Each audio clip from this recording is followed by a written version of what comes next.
School bus കയറി വിദ്യാർത്ഥിനിക്ക് ദാരുണാന്ത്യം. തിരുവനന്തപുരം മടവൂർ ചാലിലാണ് സംഭവം. മടവൂർ LP സ്കൂളിലെ 4ാം ക്ലാസ് വിദ്യാർത്ഥിനിയാണ് മരിച്ചത്. വി അരുൺ വിവരങ്ങളുമായി ചേരുകയാണ്. അരുൺ, വളരെ ദുഃഖകരമായ വാർത്തയാണ്. എങ്ങനെയാണ് ഈ അപകടമുണ്ടായത്?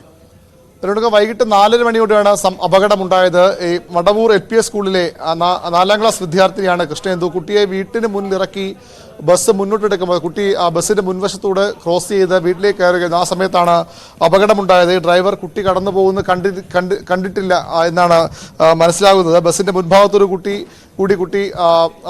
റോഡ് മറികടന്ന് ക്രോസ് ചെയ്ത് വീട്ടിലേക്ക് പോകുന്നത്. അപ്പോഴാണ് അപകടമുണ്ടായത്. മടവൂർ LPS 4ാം ക്ലാസ് വിദ്യാർത്ഥിനിയാണ്. മടവൂർ ചാലിൽ എന്ന സ്ഥലത്താണ്, കിളിമാനൂരിനടുത്താണ്, പള്ളിക്കൽ പോലീസ് സ്റ്റേഷൻ പരിധിയുടെ സ്ഥലമാണ്.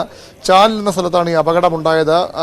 ഡ്രൈവറുടെ അശ്രദ്ധയാണോ, കുട്ടി ഏതെങ്കിലും തരത്തിൽ കുട്ടി വളരെ പെട്ടെന്ന് ഓടിപ്പോയതായിരുന്ന കാര്യത്തിൽ വ്യക്തതയില്ല. പോലീസ് ഇപ്പോൾ അവിടെ സ്ഥലത്തെത്തിയിട്ടുണ്ട്, അന്വേഷണം തുടങ്ങിയിട്ടുണ്ട്. അശ്രദ്ധ മൂലമുണ്ടായ അപകടം എന്ന് തന്നെയാണ് മനസ്സിലാകുന്നത്. അരുൺ, ഈ സ്കൂൾ ബസ്സുകളിൽ ആയമാരുണ്ടാകണമെന്നും അവർ കുട്ടികളെ, 4ാം ക്ലാസ് കുട്ടി എന്ന് പറയുമ്പോൾ കൊച്ചു കുട്ടിയാണ്, അപ്പോൾ ആ കുട്ടിയെ ക്രോസ് ചെയ്യാൻ അവർ സഹായിക്കുകയും ചെയ്യേണ്ടതാണ്. അതിനുശേഷം മാത്രം വാഹനം വിട്ടുപോകേണ്ടതുമാണ്. അത്തരം നിർദ്ദേശങ്ങളൊക്കെ കർശനമായി ഉള്ളപ്പോഴാണ് ഈ അപകടം സംഭവിച്ചിരിക്കുന്നത്. ഈ ബസ്സിൽ അത്തരം സഹായി ഉണ്ടായിരുന്നോ, ഉണ്ടായിരുന്നോ? അത് സംബന്ധിച്ച് എന്തെങ്കിലും അറിയാൻ കഴിഞ്ഞോ? അത്തരം കാര്യങ്ങൾ ഇനിയും വ്യക്തമാകേണ്ടിയിരിക്കുന്നു. ആരുടെയെങ്കിലും അശ്രദ്ധ കാരണമാണോ അപകടമുണ്ടായെന്ന്? സ്വാഭാവികമായും 4ാം ക്ലാസ് കുട്ടിയാണ്, വളരെ പ്രായം കുറഞ്ഞ ആ കുട്ടിയാണ്. 7 വയസ്സെന്നാണ് പോലീസ് ഉദ്യോഗസ്ഥർ നമ്മളിപ്പോൾ പള്ളിക്കൽ സ്റ്റേഷൻ വിളിക്കുമ്പോൾ അറിയുന്നത്. പക്ഷേ 4ാം ക്ലാസ് വിദ്യാർത്ഥിനിയാണെന്ന് വിവരം ലഭിക്കുന്നുണ്ട്. അങ്ങനെയെങ്കിൽ 9 or 10 വയസ്സുണ്ടാകും. ഏതായാലും കൊച്ചുകുട്ടിയാണ്.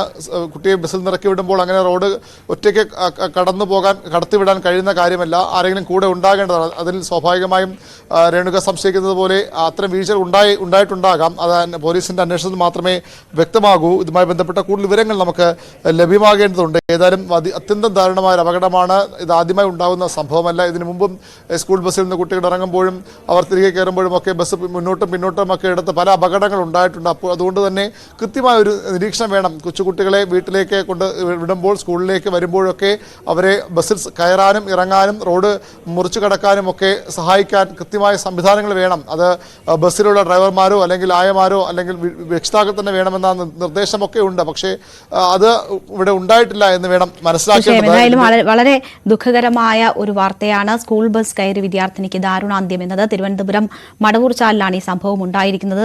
കുട്ടികൾക്ക് എങ്ങനെ വാഹനം പോകുന്നതിന് മുൻപോ അല്ലെങ്കിൽ വാഹനത്തിന് മുമ്പിലൂടെയൊക്കെ എങ്ങനെ റോഡ് മുറിച്ചു കടക്കണം എന്നതിൻ്റെയൊക്കെ ബോധവൽക്കരണമൊക്കെ ശരിയായ വിധത്തിൽ നടക്കുന്നില്ല എന്നത് തന്നെയാണ് ഈ ആവർത്തിച്ചുണ്ടാകുന്ന ഇത്തരം അപകടങ്ങൾ സൂചിപ്പിക്കുന്നത്. വി അരുണാണ് വാർത്തയുടെ വിശദാംശങ്ങൾ നൽകിയത്.